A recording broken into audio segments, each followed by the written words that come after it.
And that one's for Peg. Do you have your tiara, Peg? Hold on. Oh, it's crooked. There it is. It's crooked like my halo. Well, then you wear mine, and it looks like this. So, I defer to Peg because she really is the originator. You're started the tiara tip, right? Yeah. I love the tiara. So I'm just following her suit. We don't all wear hats. Some of us wear tiaras. It's just how we do. My other hat is a tiara. So, hey, guys, welcome. Guess what? You are watching the Mia Connect Power Chat. I'm your host, Mia Voss, and Mike Alton has already went ahead and predicted that the internets might break because of the people on my panel today. You know them. You love them. I'm going to run through them real quickly, and then I'm going to get to the backpack. So I'm going to start off with the girl in the tank top. Hi, Rebecca Reddy. Hello. I know. Don't be a hater. I love you. I know there was you missed the green room conversation about how high the snow is at Peg's house. So yeah, and we're having a mini heat wave here in the LA area. So yeah, it's a little toasty. No hate. Oh, I feel so bad for you. Are you going to make it? No, I know. It's terrible, isn't it? I don't know if I'm going to survive. We can all come there and fun you when you have a heat wave. Even better. Raise your hand in the audience. He wants to go over and in one hand. Who in LA? Uh-huh. All right, next up I have in the chilly East Coast, Miss Peg. How are you? I'm awesome. I'm going to do this again for you. Queenie. That is the funniest nickname. I told you that on my other show, right? That is one of my favorite stories of people just coming in. What's up, Queenie? It was a good and a bad thing, but it was awesome. Any way you look at it, still wearing a tiara. Yeah, so. Still call me Queenie. That's all I got to say about that. And you're still wearing a tiara. Welcome to the show. I'm loving this lineup because next up I have hi, David Amerland. Welcome. Hi, guys. It's brilliant being here. I love the Google Plus pillow, too, by the way. Yeah, it's always a big star. Well, that and also keep a lookout for the photobombing of Nike, who is very famous for photobombing David because he's wearing black. Yes, she does that, yeah. She's been known for that. So listen, you out there in the audience, this is the Ask the Experts, or as I said on my Facebook post, I'm going to watch the experts ask the experts because I have a feeling you three are going to be talking to each other and asking questions, right? Well, in the green room, I think we proved we have a really hard time finding something to talk about. I almost hit the start button early. I'm not kidding. I know it would have made people mad, but yeah, we already had it going on. I'm like, just say that again in about 15 minutes. And I know that they will. So let me see who's out in the audience. You guys ready? We're ready. Oh, the backpack. All right. So Thomas Hanna, love him. What a lineup. Fridays are the day I set aside mostly to get away from social and spend the day with my wife. So he won't be able to attend line. He's still marking yes. So look at him having priorities, but you know he's going to be back in Replay City. Does that mean he's not going to talk to his wife, though? Because he said he's going to be with his wife but not be social. So will they just be spending time together? Like, it's going to be companionable silence. She's going to be like, shh. Don't talk to me. You just got busted, by the way, Thomas, on that one. That was a good one. Okay, next up, let's give a shout out to Aaron Siegel. Apparently, he's having hernia surgery today. He's going to be. I hope he makes some drugged up comments. Yeah, we need some of those. And share if you have good. And share the good drugs. Hello. Exactly. That's my kind of girl right there. I'm just saying. Okay, next up, look at our girl Anna. David Amerland, surrounded by beauty and wits. How can I miss it? But David was the last one to come in the green room, and it was like walking into the gaggle of hens. Yeah, we were talking hair and nails and what it takes to get ready for a hangout. Like, if you're a girl, you got to get do your hair. And we're like, right. David's probably like, oh, just woke up, hair and nails. I know it's unfair. Seriously, I do. It is. Okay, let's face it. We all think that David is naturally pretty, though. I'm not sure how to take that.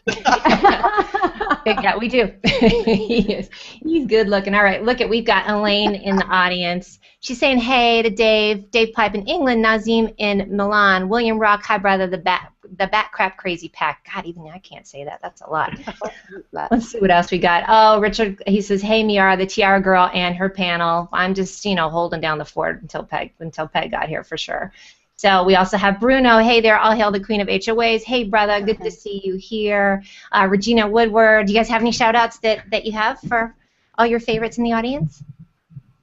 I don't have Google Plus up because I'm afraid it will always crash me. But I don't either. everyone who's watching, you're all awesome. Yeah. We know Mike Alton's out there. Stepan Havnanian is out there. We got all kinds of people that are lined up for us. So awesome. Let's see. Are you guys ready? Because I'm just going to quit talking and let you take the panel. Good, because Rebecca and I are going to hammer David. Yeah. Well, can I just tell you? So awesome. Hey, look at David's like, what? So you Rebecca, know how this got started. We have our list ready, right? We have a big list that Rebecca and I prepared in advance. That's right. All right. Yeah. Okay. Yeah. Throw it down. So be ready. Okay. Well, so just to let the cat out of the bag. So David, you had been on my show at the beginning of January, and then I talked to Rebecca, and she's like, "Ooh, can you get David on with us?" And so I told on you, Rebecca. I said, "Sure," and I'm like, "Let's." You can tell on me all you want. Like I said, when Peg and David talk, I'm just going to listen. Us? Yeah. This is us. Right here. Right. The pressure's on. Peg and David. There is no pressure. Yeah, no pressure at all, yeah. Well, listen, audience, you not only are these guys going to talk to each other, but we want to hear your questions. So if you guys don't mind, I am going to throw in like the very first question that we had, since this person actually put it out in the comment stream, and then we're going to jump into it. So here's what we have. Hi, George. He's one of my newbies. What is the best practice to signal guest post on a company blog? In the title, at the end of the post? Never signal only by author. What would you recommend, Mia Voss? And I'm like, I don't know. Ask the experts. I like it at the beginning because I like to know who wrote it. If it's a guest post, unless you have the author bio at the bottom, the author bio boxes are always nice, but that's a pain if somebody's just going to write like one post. But it's nice to know at the beginning that this is a guest post by someone. So you could do an intro paragraph if you don't do the author box, just so people know. If you're used to reading a blog by one person or by a community, it's nice to know who the voice is that's speaking. Do they have a particular expertise? Are they the CEO of blah blah blah? Then that's sure. Why am I reading this, and who is this person? Because I've had that before. Peg, great point. That I'm reading it, and like, oh, that was so and so. I thought that voice sounded different. Yeah, I hate reading a multi-author blog, but it's just the one blogger's name that's always at the top, so you have to scroll all the way down to the bottom, because I love to know who I'm reading. Once you start to follow certain people, you know their voice, you know their tone within their writing, so you want to know who's writing it, and you have to scroll all the way to the bottom to figure out who it is. I think it should be at the top and the bottom, because you want to honor that person that's guesting. That's right. And give them that nice bio down there at the bottom with their links. Well, and it's great that gets people's attention, especially if you have a big name guest blogger. Heck yeah, put that up there, right? Absolutely. Yeah. How about you, David? I had to pop. Oh, go ahead. Well, this is a question that comes up again and again because people who have blogs and they accept guest bloggers coming in are not sure what's the best way to actually mark it up in order for it to be shown properly by Google. And the debate is still open a little bit. Now, here's technically what's happening. W3C have actually approved semantic search markup or semantic markup, which actually, which is structured in a structured format, which goes into the code and identifies the authorship of the blog post. Not everybody can implement that. Google is on the lookout for it, so if you can, it makes sense to actually do it there, because the search engine will actually index a page, see what the author is, who the author is, and basically tabulate that. But that's what I was going to say too. Yeah. But it's also really. But he sounds so cool. We're all like this. Go ahead, David. But I was going to say it's really good practice to also do it for the reader, because essentially they're the ones who create a following. They're the ones who, from a human point of view, would like to connect with a writer, especially if the writing resonates, because that creates a sort of a relationship with them, and you begin to trust them, and that leads to all sorts of really beneficial signals. So I really loved, what Peg said. You put at the beginning, because that's where the eye goes. You begin to read who has written this. If they're new, you sort of half prepare yourself to say, okay, maybe they're new. I give them a chance. Maybe they will abandon it halfway through. If they're a trusted writer, you're going to give them the benefit of the doubt and pretty much read all the post. And then if you're sort of halfway house, when you get to the end, you want to say, well, what else have they done? What's their background? So, all these things now coming together, it's really good practice, because essentially when we create a blog post, it's a signal of the beginning of a connection with a reader, and they're human, and they respond to very human signals, but also we shouldn't perhaps omit, if we can, the structured markup format, which helps with search. But if you can't do it, Google will also look at the byline and at the end of the post for any kind of links or any kind of biography. So here's a question for you, for somebody that is looking to maybe expand their reach with guest blogging, which obviously Peg and I have done a ton of. Do they need to be worried about this markup? Do they need to be worried about the changes that have happened with Google authorship when they're choosing those blogs, maybe influential blogs, that they're going to write for? Well, because the blogs themselves will actually benefit from implementing it, it will happen from their end. So I wouldn't really worry about it too much from a blogger's point of view. Certainly from a blogger's point of view, you really need to focus on the human side, because essentially when you have a platform, what you're doing is you're leveraging your expertise, and you're using that to leverage, you're delivering your expertise, and you're using that to leverage the audience of the platform. So really you need to connect with as many readers as possible to make it worth your while, so that you can actually deliver quality content and get a readership from that platform. So really focus on getting those bits right, and essentially the markup will come in. At the moment, as things stand, it's not detrimental if it's not there. So I wouldn't worry about it. But be aware that there is an instance where it's coming in, and we'll probably see it play a greater role in the future. I think the bigger problem comes from, accepting guest posts, because you want to make sure that people who guest post for you write high quality content, and a lot of times you just get so much spammy crap. Because I run 12 Most, with a partner, it's all guest posts. I mean, we write sometimes, but it's like, a large percentage is guest posts, and we're always really careful not to put any blog posts that had links that were, affiliates, or, just not really good content, just, a post to put a link for a client in there and that kind of stuff. But there were some editors that we had that would put them on anyway, and that now, if we didn't catch it, we'll get an email saying, oh, well, we were working with this client. We were wondering if you could remove this link because we're getting Google penalties. And sometimes I'm, nice about it. Sometimes I send them an email saying, gee, that's too bad for you. I do remove it, but, if you're a shady jerk, Google finds out eventually. So stop being a shady jerk. People. Here's the key takeaway from our conversation. Stop being a shady jerk. That's what Google doesn't like. They don't like shady jerks that try to go around and write guest posts, to put their crummy, spam other people's blogs. I totally agree. I think, essentially, if we take that as a takeaway, deliver quality content every time. And if you do that, what happens? If you spend a lot of time really putting together a blog post that's really worthwhile reading, then you wouldn't want it to appear somewhere where it's really poor in terms of surrounding content, or not great visitation, or a bad reputation on the website. So it actually works both ways. So if you invest in your blog post, you're going to look for a quality venue to actually showcase it, and vice versa. Quality venues look for quality blog posts. So I think if you focus on that, it really works. So I'm going to jump in real quick. So we're going to sum it up. Don't be a shady jerk on Google Plus or online. Read this book. Read this book. Read anything by everybody on the panel. Okay, thanks, guys. Good night. Awesome. We wrapped it up. Yeah, we did. And we're out.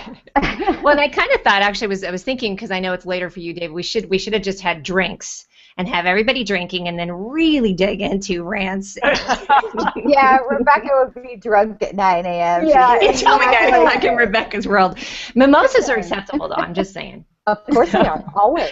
I've got a couple more shout-outs for us. Denise is in the audience. She's waving hi to all of you. So Denise Wakeman, that's our girl, saying hi. Hey, here's Denise. a very, very important comment right here. Peg, did you go to the dry bar? Your hair's looking good. I did it myself. Occasionally, I can do my hair myself. Today, I did it myself. I'm looking forward to San Diego because Rebecca and I are going on a dry bar date. It's going to make my life awesome. That needs to be an Instagram video for me, please. Are you kidding? Of course. I didn't even post about it, but we connected with the dry bar people online. Oh, thank God. That is good. They weren't like, yes. They weren't like, yes, we want you to be our brand ambassador, but they did send me some stuff. Okay, well, listen, everybody needs to tweet over to Drybar and tell them to get a clue, because they are the biggest advocate. That's a what? I talk about him all the time. Actually, it was funny because Guy was emailing them, and he looped me in, and he was like, just so you know, my co-author is the biggest Drybar fan in the world. And then he called me like a half hour later. I'm like, don't talk to me. I'm emailing back to the Drybar. This is important. Like, you shushed Guy Kawasaki because you're emailing Drybar. That's even better. That's priorities.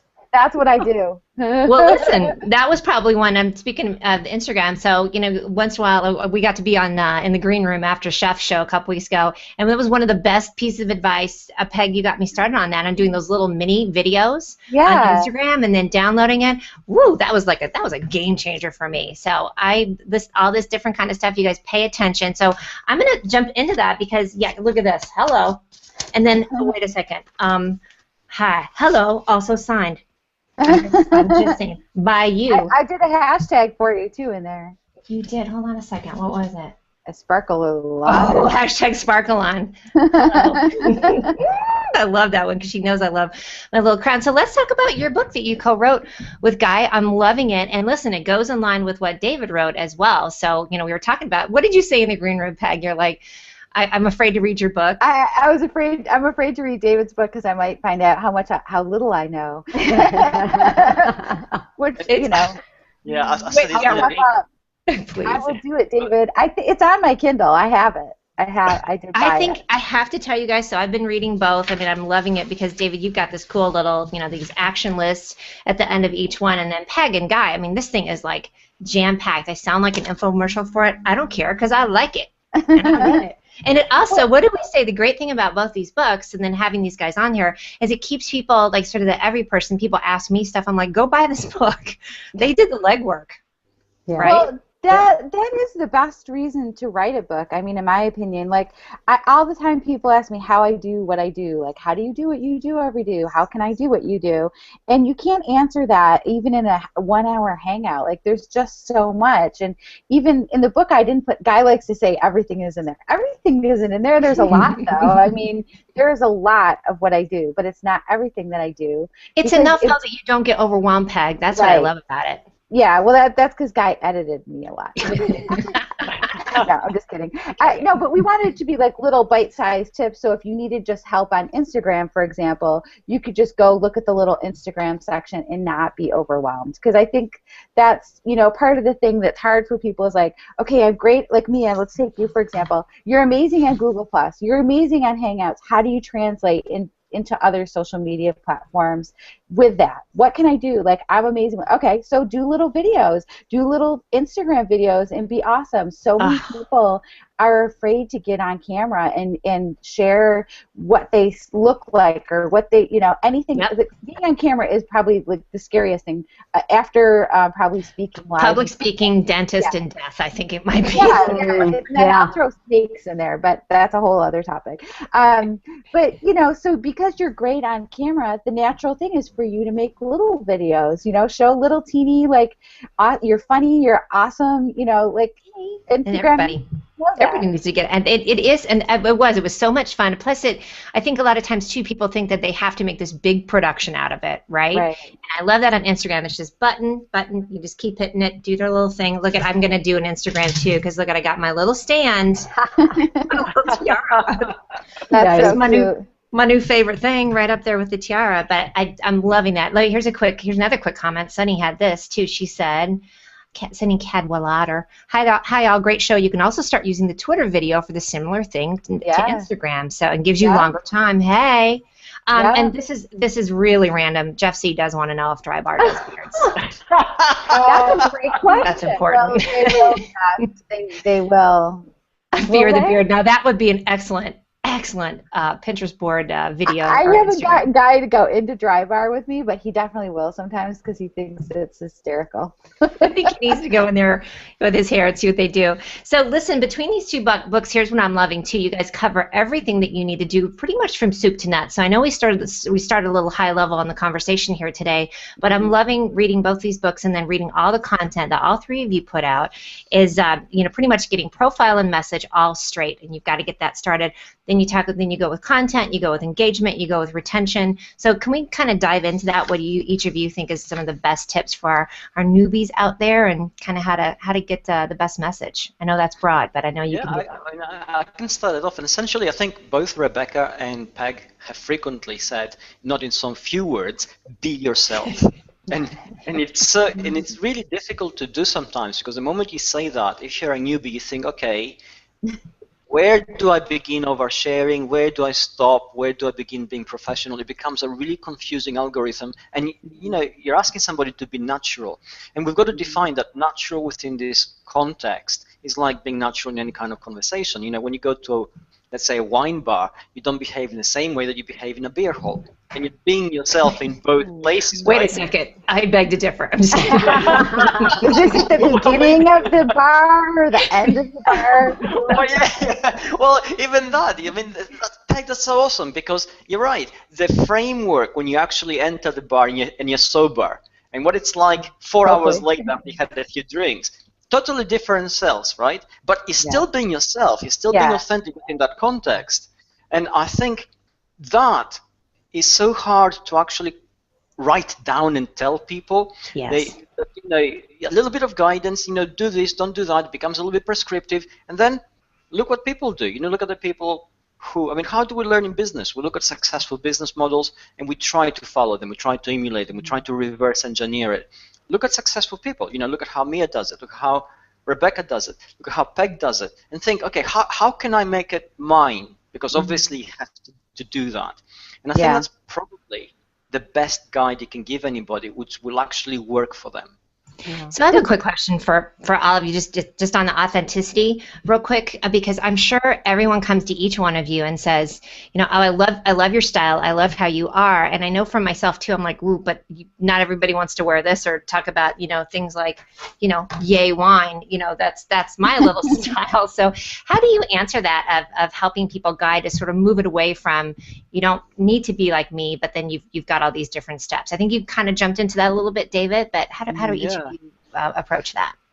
Well, in my case, I just tell them, well, just be human, really, because, what happens usually is we're afraid of making mistakes and being judged. And the moment you're afraid of doing that, it becomes huge in your head, and that's when you're probably most likely to make a mistake, because you're trying to be something you're not. And if you're human, if there's a human connection, there's a lot of leeway there's a huge margin for error. People understand, if you make a mistake, it's fine, because you're going to learn from that. And if you don't make a mistake, you find out what works, and that actually clicks. So being human is probably the easiest thing to do, and it takes probably the greatest amount of courage, because suddenly you are vulnerable, you're exposed, and that's that's the thing, though. That's what actually creates a connection. We don't like talking to somebody who says, "Hi, hello, fellows out there," because they're projecting, right? Yeah. The tricky part is, though, what Mia's saying is that there are people, especially when they're new, they get enamored with someone else's style, and instead of coming up with their own, number one, it's easier just to copy someone else's. But people do notice that. Rebecca and I unfortunately see this all the time. People taking like straight up parts from our bios, or like someone took like Rebecca's whole service section from her blog. Like, basically, that's ballsy. I'm sorry. That is flat out stuff. Yeah, but that's what people do. There was someone on Google Plus that like copied my whole bio and just like he was like this new person, and he like copied my. It's like, dude, you don't work with the best brands and make them better. That's my bio thing that I wrote, and you're brand new, so you need to write like someday I hope to, So people do notice if you're not being authentic because you're copying someone else. It's not you. If I made a little yay wine and I was, people would know that was Mia and that's her thing and she does it. And So you do have to find that the things that make you special and share those things. It doesn't even have to be 100 things. It's just being yourself and allowing people to see what things are you. Yeah. And then the other thing that people, when they're new, they think, well, this is my professional stuff and this is my personal stuff, and I'm going to keep my professional stuff and my personal stuff separate. I'm like, well, it's Google, so it's all together. You know, there's no separate. It's all together. So anything that you do all gets lumped into what David said online today. So you need to keep that in mind and make sure that what David says online today is what David wants his prospective clients to see, because they do. And people look, especially brands, will do so much research before they work with someone. A friend of mine works with a big brand, and they looked at her stuff for a year. They went back a year on LinkedIn, I'm in trouble. Twitter, Facebook. They looked at a lot of stuff because they're tying their brand with someone. They want to make sure that they're not talking negatively, that they're not trashing people, that they're not, just being negative. And that content stays out there forever. So you may be entertaining yourself one day with your buddies, trash talking a brand or a person or whatever, and that might lose you the client. That's right. Insert the word client for brand or potential collaborative partner, and you get a recipe for Yeah. Oops. Hey, Rebecca. I was going to say, I think the underlying current here is know who you are and be comfortable in expressing that. And people ask me all the time, how do I translate who I am offline to online? And I think the reason a lot of people struggle with that is because they're not really confident, in who they are. So a great place to start is ask people that love you, that you trust. Ask them, how do you see me? What are those words that you would use when you're talking about me? Are you happy? Are you sad? Are you funny? Are you serious? Because to David's point, if you're trying to be funny and you're not a funny person, it's not sustainable. You just it's painful. That's like the worst. It's exhausting. Yeah. Right. Oh, that's great advice. And let me ask you, Rebecca, how did you handle that then when somebody, that's plagiarism, let's face it. I think Nazim made that comment. But how did you handle that? Because you are the queen of handling things. When I'm feeling really aggro, I kind of go over and look at you. I'm like, what's Rebecca doing? Because she handles things with such tact. And so how did you do that? Yeah. It depends. Peg and I have talked so much about this. We have so many situations, and when it's just blatant, I might just go straight to Google about it. If they're stealing my content. But typically, I try to give, that's that nice side of me coming out. I tend to give people the benefit of the doubt. I want to believe that maybe they're new online and they just didn't know any better. Maybe they thought it was okay to totally steal somebody else's work, but I will reach out to them first. I know, I say that tongue in cheek. Exactly. And that's great. You're right. You just reach out and say, and then find out, hey, and then see. Right? Yeah. I always want to believe there's good in people, and sometimes there's just not. But I always want to give them the benefit of the doubt and at least reach out. So I will email typically and say, here's what I found. I want this taken down immediately. You need to notify me as soon as that happens, and then express why you can't do that. And most people, 9 out of 10 times, are going to be extremely apologetic, and I think they're genuine in letting you know how sorry they are. But every once in a while, there are those people that's just their MO. They just run around and swipe other people's stuff and call it their own. And that nothing's worse than just giving somebody the big giant smackdown and then realizing that it was just a big mistake, and you're like, oh man, I feel so good. And that's actually in your book too, Peg, about, a guy you both give the advice of just stay positive and really you kind of wait before you answer and just get all the facts in there, because that, again, you're saying that's staying on the internet too. Well, commenting is tricky because you can misread something really easily. I think you've had that in the book too. Of like, what is that? I'm so famous for. What does that mean?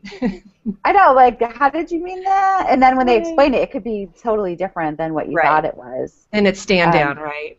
Yeah, and then you're like, ooh, okay. Okay, great. What was I just watching the other day? That movie Chef. I don't know if you've seen that, and it's so charming, right? And he just goes on this big rant. And weren't you guys cringing when you were watching it? That everybody's got the cameras out, and he knows nothing about social media or Twitter. It's with Jon Favreau, and they're just filming this whole time, and he is just losing it. And I was like, ooh. That's going on the internet. Rebecca, did you watch that one? I haven't yet. I have it in my Netflix queue. Yeah, super cute. Yeah. It's for our social media people. It's actually very social media driven. That's actually in our book too. Guy watched that before me, and it's in the book. Did he put it in there too? Oh, that's so funny. Because it's funny, and it's a perfect example of here's a person who has no idea how the internet works, and there was this whole Twitter, like a blogger came to his restaurant and wrote something, and it went viral, like 100% viral, and he's like, what does that mean? And people were like, sorry, he thought he was just responding just to the one guy, and he didn't realize the whole thing went out. You know what I love the message in that too, and this is great too, is on the flip side, it was a little bit of a lesson for what people write as well. Yes, you have the right to write whatever you want, but then you see how it affects people. Now, unfortunately, he didn't handle it right though. Right. I love that. Here, let me pop this up here real quick because this one's awesome. Chef Dennis needs a yay butter sign. Hi, Chef Dennis. Awesome. Yeah, I love him. All right, what else, you guys? Tell us what else you can give out there to our audience and other. I love what not to do's, by the way, so you can keep up with those because I think lessons learned on somebody else's part are awesome. I think Peg and Rebecca made a very important point about comments, because we mustn't forget that the medium is both asynchronous and it goes across cultures as well. So somebody may see it in a different time of the day. It may be the end of their day or the beginning, and their brain isn't quite online, like it happens to most of us before coffee. And also, Peg just took a big sip. There may be a cultural shift where sometimes meaning doesn't translate well across cultures. I know for a fact that sometimes things don't translate going from a US-centric audience to a UK-centric audience, and this is same language and a very similar culture. So imagine if you sort of go halfway across the world where you're talking to an Asian audience perhaps, and the way they perceive it. So all these things are like a minefield. You have to have a very positive outlook always, and always be willing to sort of make that extra contact to ask for clarification before you read between the lines. Yeah. And then if they're Australian, you have to ask them what they're talking about, because they have they say something like, no, what does that word mean? Like chuffed. I'm chuffed. Like chuffed sounds like chapped or like angry or something, but it means like happy and excited. Like we don't. What is it again? Absolutely. Yeah. Absolutely right. Well, and it's excited. I think social media is so similar to email, where it's so hard to read tone, to wrap context around what people are talking about. Yes. So yeah, super important to just ask for that clarification. And I always go, and I know this is going to be shocking, but I always go with that positive attitude. Believing that they're not trying to be difficult or condescending or mean. Maybe they're just asking a question and I don't quite understand where they're coming from or what they're talking about. And yeah, especially on Google+, there can definitely be that language barrier where I'm going, huh? How do I read that? So clarification is so important, because otherwise they just turn into these ridiculously long, heated conversations, which none of us have seen or ever. No. The interesting thing is, though, there's a certain percentage of the population, and I'm assuming a very small percentage, that's just so like really nasty and mean that people with positive attitudes just set them off. There was an article that Guy shared earlier in the week that was about this woman she's a feminist, which, is like on the internet, you're just going to straight up get harassed for that. And she gets so much hate mail because she's a blogger and she writes about feminist issues. And this guy hated her so much that he kept trolling her, and he set up a fake Twitter account using her. He found a picture of her dad who had passed away, and like made this account like dogging her on Twitter with a picture of her dead dad. Like, what is wrong with people? And she tracked that guy down, and she was like, what are you doing? Why are you doing this? And he finally said, I'm so unhappy with myself that I couldn't handle the fact that you were confident and happy, and I just tried to make you unhappy. Oh, I just got goosebumps. I know. When you read it's pretty heavy. Story, I mean, it's obviously that's extreme, but she got like death threat. I mean, it's just like, wow, you know. I mean, that's true troll. That's like super troll, like you know, setting up the fake accounts, because there are people who do that. You know, get a life if that's what you're doing. But he was just so. But then he actually did turn his life around, and she met him in person. I mean, they're not friends, but she did meet him, and he got his life in order. Like, it was a wake up call for him. Like, I was so mean to this person. I was causing her stress, and why would I do that? You know, why? Right. What are people thinking that they would go to that level? You know, it's hard to even know, but it's really weird that positive attitudes and positive people can sometimes they make people who are not confident very uncomfortable. Yeah. I think you're right. And when you see that vitriol, because I've seen that in some posts, I'm like, what is going on? And 9 times out of 10, the first thing that comes in my head is like, that has nothing to do with whomever is the target. Ooh, no, it's all about the person. Yeah. If you read the 4 Agreements, I don't know if you guys have read the 4 Agreements. Yeah. Love the 4 Agreements. I'm going to get I have my Valentine's heart. Love the 4 Agreements. It really is just all about the person who's negative. It's just about how they are, you know, it has nothing to do with, and if you can always not take things personally, one of the 4 Agreements, don't take my most difficult one, funny enough. I know. I think you have it in the book too, don't you? Have one of the 4 Agreements, which I love that you guys have all the little quotes at the beginning of it. But I saw that one, I was like, whoop, that's my favorite one.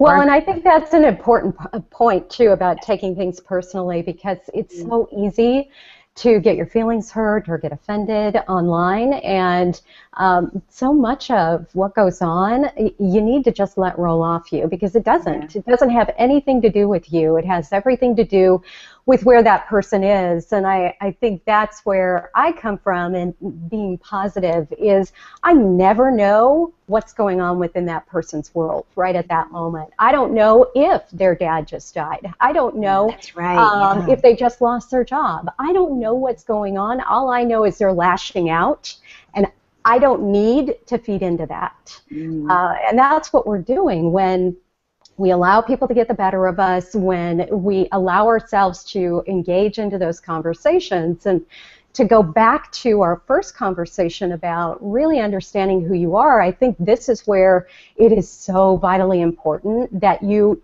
draw your line in the sand. You know what conversations you're willing to engage in, what conversations you're willing to have, and which ones you're just going to walk away from. Yeah. I heard you say that. I was listening. So funny, when Rebecca came into the green room, I was actually listening to Rebecca while I was waiting for Rebecca, because I was listening to your I was nerding out. You guys should know. That sounds like me, and I'm not talking. And then you start talking. I'm like, I got double tag. But it was a great, I'm a big nerd for my guests. You guys know this.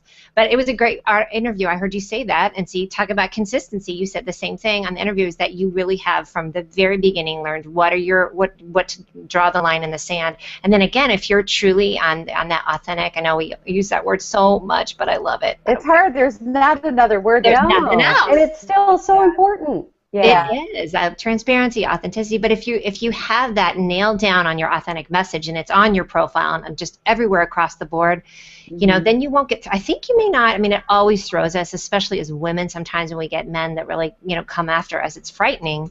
But at least you've got a little equilibrium to keep yourself from just like, okay, but that's truly who I am. That's that person's problem. Then don't watch my show. Don't read my blog post. Right. Right. Yeah, well, I think men have a problem with that. I mean, going back to, we were going to bring this up on the show, men and women, you know. Let's get into it. There's more, you know, everybody thinks all the big thought leaders are all men, and, you know, it's just not true. It's an equal playing field. We all have the internet. We all have a computer. We have microphones. We can talk. I mean, Preach. We can, yeah. I mean, so step aside, people who have a problem with that, because I don't care. It's true. There you go. There's the conciliatory tone. I love it. Well, it's true. Like you know, it's hard. I refuse to look at it and say that I'm a woman, so I don't have every opportunity that a man does. I don't care. I do have every opportunity. I make all my opportunities for myself, so I'm an equal opportunity for me. Opportunist, right? Yeah. But I think that's empowering as well. I think, go ahead. Peg mentioned attitude, which I think is basically what we should all cultivate in terms of who we are and what we do. And the moment you do that, you begin to assess the person in terms of the value of what they do and the value of the content in the broader sense of the word that they provide, rather than blonde, brunette, man, woman, fat, thin, whatever. And people who use those labels are inherently insecure, and I think we're all touching upon that. And unfortunately, the internet, because at the end of the day, all of this connectivity is still working in isolation. You're working in front of a screen, on your own, in a room probably, not a lot going on about you. There's a disconnect between what's going on around you, what's going on online, and perception of that is what causes a lot of the miscommunication to occur, which then feeds into that perceived frenzy where you get somebody lashing out. So having that open attitude, I love the way Rebecca is always very positive, because I think positivity in itself tends to create a better environment anyway. Right. It is really important, and we really need to try and create that human connection, because the moment somebody actually realizes the person listening to you and connecting, it tends most of the times to diffuse that situation. It does, but there is a percentage of the people who aren't going to, they don't want to be your friend. They just want to cause problems. There are those people, and they do live on Google Plus predominantly at this point. There can be. There's been some cat fights for sure. So I accept that. I mean, there are some people who are simply so locked into their own world that whatever you say and whatever you present them with, they will twist it around to feed into what they perceive. And I think you're not there to save those people if they don't want to be saved. You're not there to communicate with them if they don't want to listen. There's always the block button, and let them work it out on their own. And unfortunate as it may be, I mean, this is sometimes the easiest solution, rather than sort of feeding into whatever sort of fantasy goes on inside their heads, which is what usually happens. Right. But David, you make a great point, and I want to ask you each, because I think you guys are all good at stepping away. You said that a lot of these people are just on their computer. They're on there for hours, right? And talk about falling down the rabbit hole.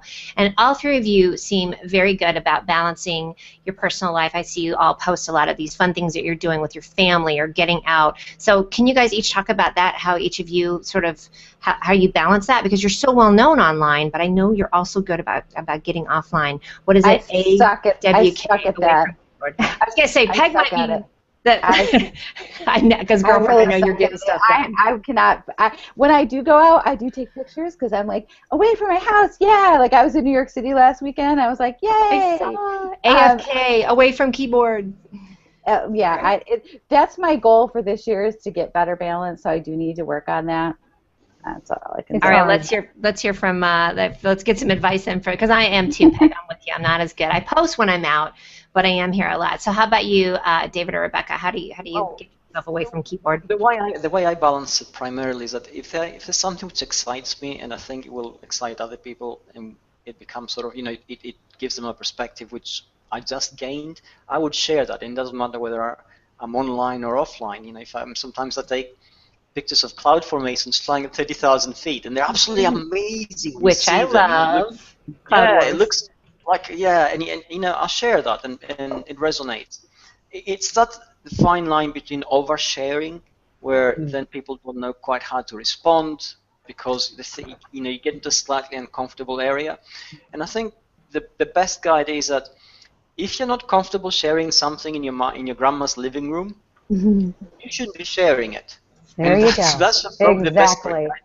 Yeah. Yes, that is a great way to put it. And then Rebecca, jump in, and then I think I have some people who have some questions for us. Rebecca, how do you balance that? It is super hard. I won't lie. Peg and I have this conversation all the time. We're both the type of people that will get up at 4 a.m. and work till 10 o'clock at night. Yeah. Because Guilty. we got to get it done. So I have to, and I preach this because I have to live it myself, I have to schedule time.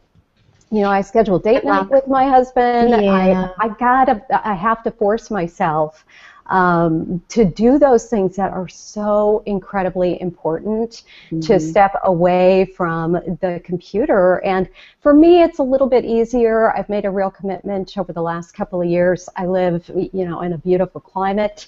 I have 2 little dogs, so I get out a lot during the day just to get away from the computer, walk outside, walk them around the block. Whatever it is that you can do, that you can incorporate into your day, just to step away. Okay, but Rebecca's still on her phone because she messages walking your dog. I'm multitasking. I want to bust her on that. Paig's like, what are you doing? I'm like, baby steps. My dogs, and I'm on the phone, and I'm writing you. That's multitasking.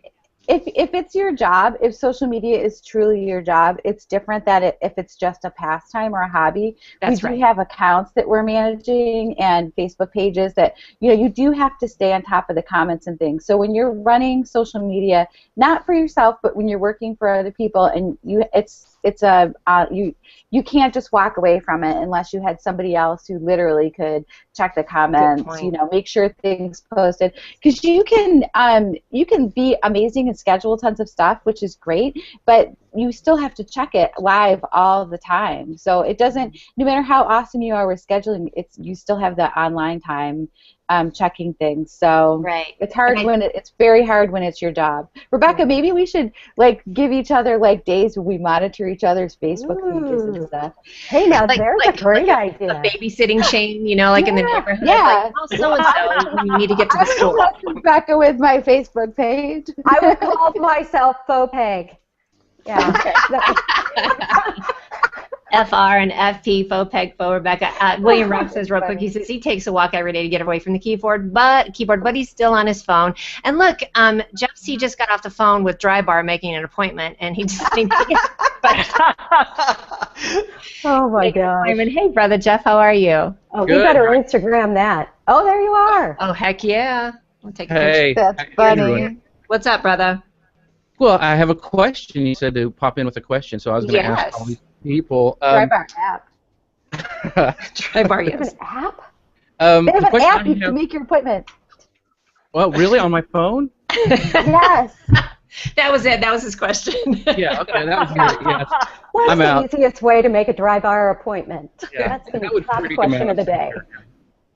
day. It's funny because I'm going to social media marketing world, and people are asking, they can't wait to take a picture and touch my beard, which is kind of gross, actually. I don't know why people would be doing that. So, I had myself muted, but I was guffawing at that one. Oh my god, that's bizarre. Okay, we just for the record, Rebecca. That's not Rebecca and I. We don't want to. No, it's not. The question I have. Sit with your beard over their top of their head. That's hilarious. I'll have one of those beard nets, so no one will touch it. The real question I have is, Mark Trapegan and Rand Fishkin today, I saw a post, and I haven't read it all through yet, but they were talking about using paid advertising for social and to get your content out. And so I want to know what you guys' thoughts were on, I know all small businesses can't do that, but what are your thoughts for paying for promoting your own content? Well, Jeff, I saw that post this morning actually, and the point that was being made is very, very valid, and essentially touches upon what Peg spoke about earlier and Rebecca. If you create content, doesn't matter if it's paid or not, that actually resonates, creates value, promotes really what you're talking about, is primarily created as a service to the person who's going to access it, then that content is going to resonate. So by paying for it, essentially you're taking a shortcut in terms of visibility. But that doesn't get you out of the obligation, if you like, of creating that kind of quality. And if you create that kind of quality, then what happens? Essentially, you're creating a relationship between the reader who sees it, even though it's paid advertising or paid content or a sponsored post, and yourself as a brand. And also you're doing this via the blog or the website where that content appears. And one of the points that was made in a post is that it shouldn't be one of these aggregate advertisers, which simply have a placeholder and they sort of whiz through any kind of content going through. It should be a direct relationship being built by a quality blog post, a quality blog or a quality website, and in that sort of context, quality content coming in, even though it's sponsored or paid. And funnily enough, Google has absolutely got no problem with that, provided it's identified as such, and the links which come from it are no-follow links. So you're not actually paying for links, which is the red zone forbidden thing. So yeah, it comes down to that. Respect your audience, be human, create value. If you pay for it to appear, nothing wrong with it, provided you are doing a lot of other things.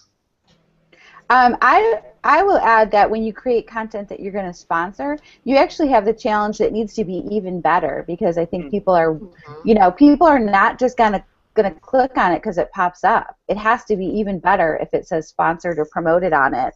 So you have to do, the only things that do well when you promote it is your absolute like A+ game. Like when I do a promoted pin, it takes me so long to create the image, and I work on the text for so long to make sure that it's not a sales pitch, not marketing jargon, that I'm just, trying to explain to someone in the most natural terms that I can how this can help you, like try to solve a problem. So I think that, people like to complain that they might have to pay. Social media is not free anymore. It was great when everything was 100% free, but it's not. I do promote some stuff on my Facebook page. I am so lucky because my publisher gave me some money to promote posts. So I'm like, I've always been afraid to try it on certain platforms like Twitter, but I have a promoted tweet on there now. It's like totally zooming. Promoted pins are like a slow crock pot of repins. That is not going to happen fast if you're looking for. And that's pretty much Pinterest crockpot recipes. Overnight success is exactly. But yeah, I mean, it's not expensive. That's the biggest thing. Is like on Facebook, you can do a couple dollars for a post and have a lot of people see it. And I do it every Friday for my Thanks a Latte post, because for a Facebook Q&A, you can only post it on it. You have to make the post on that day, and it's live.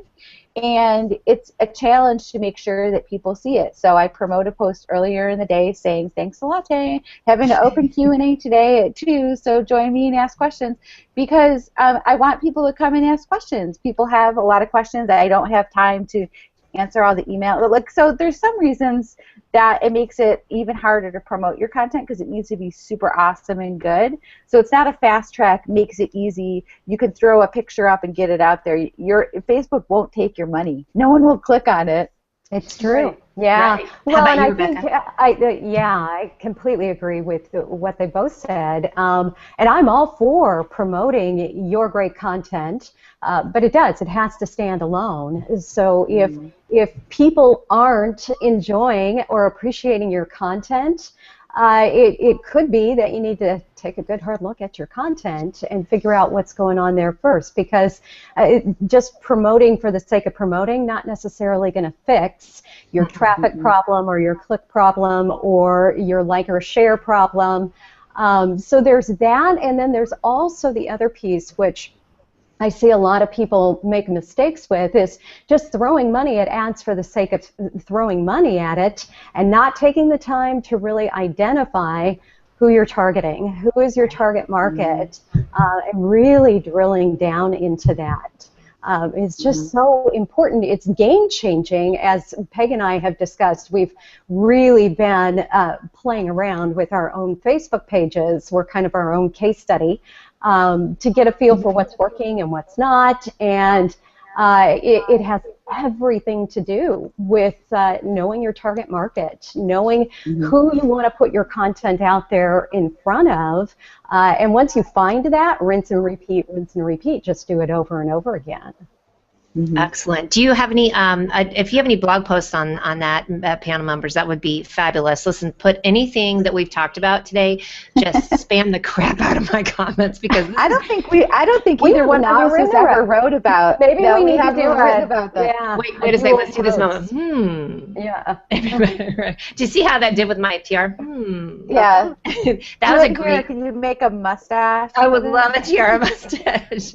Although as women, we are so afraid of facial hair, unlike Jeff C., who just asked the best question ever, brother. So thanks for coming on. And yeah, exactly. Yes, brother. Yeah, the reason I asked that question is because, and I've been talking with Peg and Rebecca about this, is Facebook video ads are really cheap right now. I just did it for my blog promotion, and I only ran like $25. And so, like Peg said, it's very affordable. And I was getting clicks for like 9 to 10 cents. But I was very specific. I was targeting Pinterest and podcasts.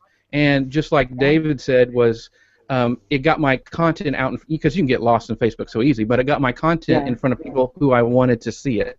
So I think that I think people need to think that they don't have to spend thousands of dollars on an ad. They can test stuff and refine it. So that was just my comment. No, great point. You need to do a Twitter ad next, Jeff, because you can do video on the Twitter. The Twitter ad. I just went too. I'm like, what? Okay, but it's just scary. I'm always afraid they're going to make some mistake and it's going to go viral on Pinterest. I'm like, don't go viral, just be popular. I love that's true. Yeah, viral, a little spooky, but yeah, the popular I love. All right, so real quick, so we're going to wrap it up. What's everybody's favorite platform? Pinterest. It's tough. I know. I hate to play favorites, but Jeff likes Pinterest too. What do you think? You're acting like you're thinking. You love Pinterest most. He does. How about David? He's quiet. Well, I've always been pretty open about it. I like G+ because of the interaction and depth of engagement, and I spend most of my personal time here. And this is strictly a personal choice, and I sort of automate my presence in most other platforms. I was going to say, just hold up the pillow. Yeah, I like this. Right? How about you, Peg? I know you don't want to pick a favorite baby, but what's a favorite baby? You know what? I spend most of my time on Google+, but Pinterest is my favorite. But Pinterest just takes less time. Yeah. I mean, that's the thing about Pinterest. They're so different, though. It's hard to pick a favorite. Awesome. I know. I'm not going to. I'm just making you guys do it. No. I mean, Google+, as far as the interaction and the conversations and the sharing of just phenomenal content is what I go to Google+ for, where Pinterest, yeah, it's totally different. It is. What you're looking for, it's not a social network in that sense where you're interacting and engaging with people. So, yeah, it's kind of brainless fun. I think there's a little thumb sucking, just like suck your thumb, just watch all the boards. I'm loving Google+, and I love how it translates across when I post on Google+ to Twitter. And it because it just pops up with that nice picture, and it's really big, so I love that. But I love me some Instagram. With Friends Plus Me, you use Friends Plus Me, Mia? I guess I do. I was thinking about that because I saw you guys mention. I'm like, I guess it's still going because when I post, it goes right over to Twitter. And like today, I did my my must-see HOA Friday, and it just pops up. And I love shiny. I love glitter. Hey. And just so you guys know, our girl Cynthia Sanchez is in the audience, and she says, "Hey." I know. All right, listen. She does. All about Pinterest. All right, real quick, I have an important question. Everybody, what's on the bottom? Let's go. Everybody up. What's on the bottom? Absolutely nothing. What? On my feet, you mean? And whatever you want to show me. All right, David. I don't even know how I can do it. I've just got jeans and trainers. He's ready to roll. That's because you're ready for zombies any second. Yeah, the zombie apocalypse can be upon us any minute. That's right. I like how Peg's what's on the bottom is the pup. And Rebecca, let's see those shoes, darling. Here. I have no shoes on. That's actually what I meant. Oh, cute little. That's good. This is. That is there LA right there. All right, Jeff. You know what? Since you're in here, let's do what's on the bottom. I'm scared. No pants. And because it is 60 here, I will say I do have little sandals on too. Oh, look how cute those are. I love my little sandals. So, all right, everybody, back crap crazy and call to action. I'm going to start with David. What's your call to action, and what are you back crap crazy about? Or call to action? I just think everything is speeding up. It becomes really confusing and complicated, and we should just look to uncomplicate it by just being as human as possible. I know it's hard, but it's worth doing because of that. It works. It works. What's your back crap crazy? These days, I am following a few people. One of them is Peg. One of them is Rebecca. They've been producing fantastic content, and I've got to say, because of the ways to sort of connect to the web, they're the first thing I see when I get on Google+. Absolutely brilliant. I love it. That's a good BCC. Thank you. All right, Miss Peg, what's your call to action? What are you back crap crazy about? I'm going to say everybody should follow Mia on Instagram so she can be extra Instaglam. Yay, I've got really fun stuff like you on there. It's at the Mia Connect. And then follow Peg, because I'm going to post her on there too. Go ahead. I post a lot. I have to say the funniest thing is whenever Jeff posts me on his Instagram, he gets more likes. I'm just saying. Look at Jeff. I had Hold to on. give him a hard time because he's here. It's true. What are you back crap crazy about, honey? Oh, shoot. What am I crazy about? It's more choosing what it is, right, and nailing it down to one. I don't even know. I like the little Pinterest Valentine's Day stuff they did. They created these little Valentines that you can pin and send to people, and I looked at them. They did like special artwork. I'm all about that. I love. I'm headed over. And I have to say, the one thing I hate in my life is email. I hate it more than anything. But Pinterest sends you the most helpful, useful email on how to make your Pinterest better. I'm like, God, if every platform just sent you great email, like, you know what, Peggy, you could be better at Google Plus if you did this. I would be like, thank you, Google Plus. Pinterest provides so much value on how to be better on their platform. It's really remarkable. And sign up for their email. If you don't get it already, get their email. They tell you how to be more awesome. Pinterest needs to send you a check. That's what they need to do. I know. Well, that's okay. Pinterest helps me out. They do. They love you. All right. Let's see, Rebecca, what's your call to action? And tell me something you're back crap crazy about. Oh, that's a tough one. Pressure. I know it. So back crap crazy, I would have to say, I'm going to put it out there that so y'all can hold me accountable. I am 60% done with my book. So I am. Next time you come on, I'll be holding up your book, won't I? Yes. Yay. Yes. I am very excited. That is awesome, honey. What's the title? Or do we have that yet? Don't really have a title yet. Yeah. TBD. Yeah. Working on it. I love it. What's your call to action? My call to action? I don't know. Go be fabulous? Yes, go be yourself. That was a great post, by the way. Will you post that on here, too? You did that. Was that on Facebook? I just loved it. I don't know what it was about it. The Be Unforgettable one? Or Yes. Yeah. No, it has a lot to do with everything we've talked about here today, which is, just how can you be unforgettable every single day? And the best way I know how is just to be you. Pretty simplistic. I love it. I love it. Let's get our little, no, it really, you can tell this is a theme there. Jeff, give me a quick back crap crazy and call to action. Back crap crazy, I am, all of these people on the panel, you have to follow them because you learn so much from them. I've been following Rebecca and Peg and David forever, and so that's what I would do. And also, I'm back crap crazy for podcasting. I had a new podcast. It's just amazing how much exposure to a different audience you have. Mia, you got to do it. Working. I know you're working on it. I know.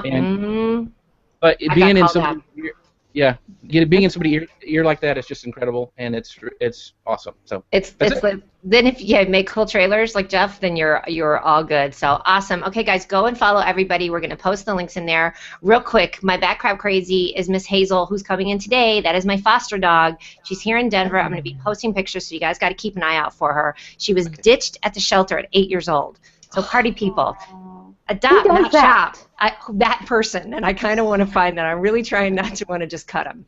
So keep an eye out for Hazel because she is fabulous. So she's going to have a soft place to land here at my house till she gets her forever home. So yay. And here's my crazy call to action. For anybody out there who likes the show, I want you to go and connect with me on LinkedIn and write a recommendation. Not an endorsement, but a recommendation. Because I've been told to do that of like, if you like the show, go over there, you can click on my name and write a recommendation. So boom, somebody said ask, so I'm asking. How about you now? I will do it, Mia. Yeah, I love you. Thanks, guys. All right, that's it. We had David Amerland, wabam. We had Peg Fitzpatrick, wabam, and Rebecca, waboom. Hey, and Jeff snuck in here, Mr. Jeff C. That's it for us, you guys. See you next time. Bye. Bye-bye. He's having hernia surgery today. He's going to be. I hope he makes some drugged up comments. Yeah, we need some of those. And share if you have good.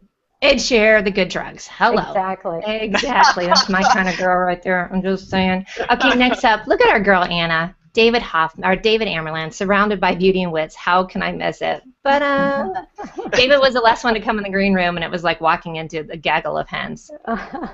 Yeah, we were talking hair and nails and what it takes to get ready for a hangout. Like, if you're a girl, you got to get do your hair. And we're like, David's probably like, oh, just woke up. Hair and nails.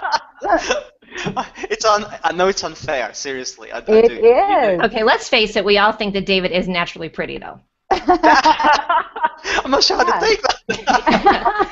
Yeah, we do. He's good looking. All right, we've got Elaine in the audience. She's saying hey to Dave Pipe in England, Nazim in Milan, William Rock, hi brother, the Bat Crap Crazy Pack. God, even I can't say that. That's a lot.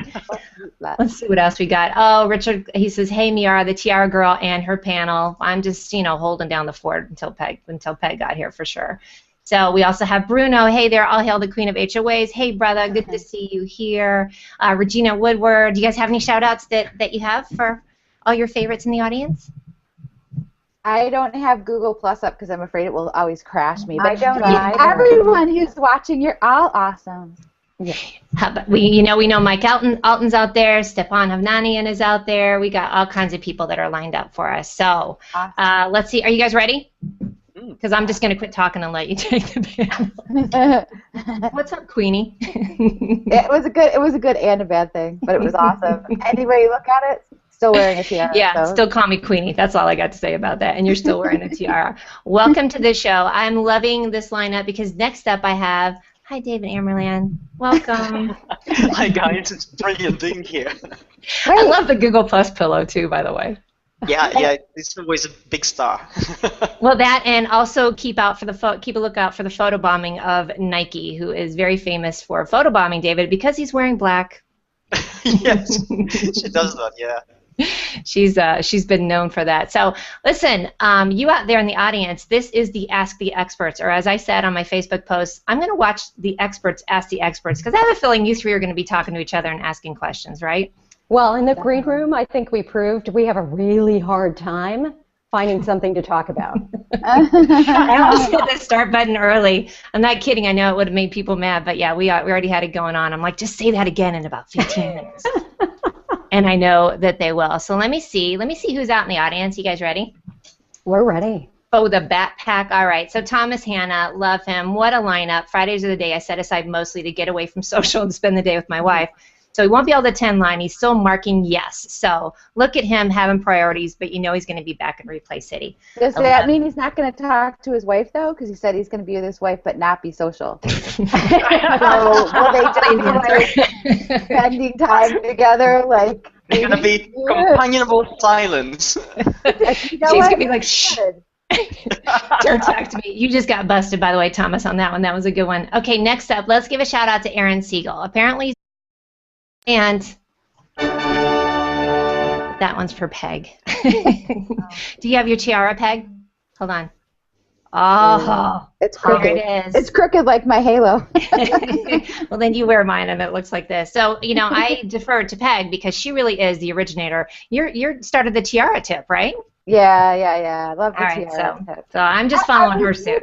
we don't all wear hats. Some of us wear tiaras. It's just how we. My other hat is a tiara. So hey guys, welcome. Guess what? You are watching the Mia Connect Power Chat. I'm your host, Mia Voss, and Mike Alton has already went ahead and predicted that the internets might break because of the people on my panel today. You know them, you love them. I'm going to run through them real quickly, and then I'm going to get to the backpack. So I'm going to start off with the girl in the tank top. Hi, Rebecca Rabi.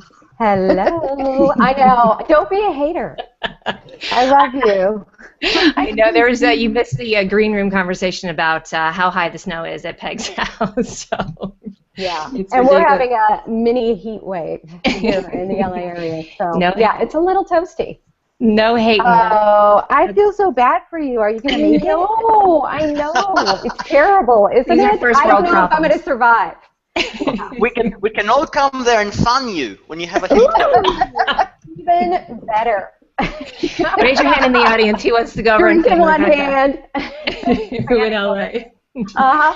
All right, next up I have in the chilly East Coast, Miss Peg. How are you? I'm awesome. I'm going to do this again for you. Queenie. That is the funniest nickname. I told you that on my other show, right? That is one of my favorite stories of, people just coming in. The voices that's speaking.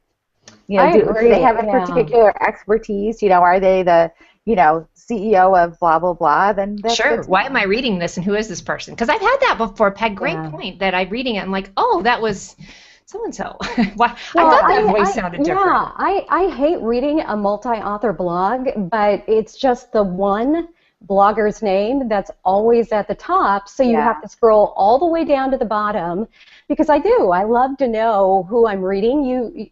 Once you start to follow certain people, you know their voice, you know their tone within their writing, so you want to know who's writing it, and you have to scroll all the way to the bottom to figure out who it is. I think it should be at the top and the bottom, because you want to honor that person that's guesting. That's right. And give them that nice bio down there at the bottom with their links. Well, and it's great for, that gets people's attention, especially if you have a big name guest blogger. Heck yeah, put that up there, right? Absolutely. Yeah. How about you, David? I had to pop up. Oh, go ahead, Peg. This is a question that comes up again and again because people who have blogs and they accept guest bloggers coming in are not sure what's the best way to actually mark it up in order for it to be shown properly by Google. And the debate is still open a little bit. Now, here's technically what's happening. W3C have actually approved semantic search markup or semantic markup, which actually, which is structured in a structured format, which goes into the code and identifies the authorship of the blog post. Not everybody can implement that. Google is on the lookout for it, so if you can, it makes sense to actually do it there, because the search engine will actually index a page, see what the author is, who the author is, and basically tabulate that. Good, because Rebecca and I are going to hammer David. Well, can I just tell you? Awesome. Look at David's like, what? So you know how this got started. We have our list ready, right? We have a big list that Rebecca and I prepared in advance. That's right. All right. Yeah. Okay. Yeah. Throw it down. So be ready. Okay. Well, so just to let the cat out of the bag, so David, you had been on my show at the beginning of January, and then I talked to Rebecca, and she's like, "Ooh, can you get David on with us?" And so I told on you, Rebecca. I said, "Sure," and I'm like, "Let's." You can tell on me all you want. Like I said, when Peg and David talk, I'm just. Is this us? Yeah. This is us. Right here. Right. The pressure's on. Peg and David. There is no pressure. Yeah, no pressure at all, yeah. Well, listen, audience, you not only are these guys going to talk to each other, but we want to hear your questions. So if you guys don't mind, I am going to throw in like the very first question that we had, since this person actually put it out in the comment stream, and then we're going to jump into it. So here's what we have. Hi, George. He's one of my newbies. What is the best practice to signal guest post on a company blog? In the title, at the end of the post, never signal only by author. What would you recommend, Mia Voss? And I'm like, I don't know. Ask the experts. I like it at the beginning because I like to know who wrote it. If it's a guest post, unless you have the author bio at the bottom, the author bio boxes are always nice, but that's a pain if somebody's just going to write like one post. But it's nice to know at the beginning that this is a guest post by someone. So you could do an intro paragraph if you don't do the author box, just so people know. If you're used to reading a blog by one person or by a community, it's nice to know who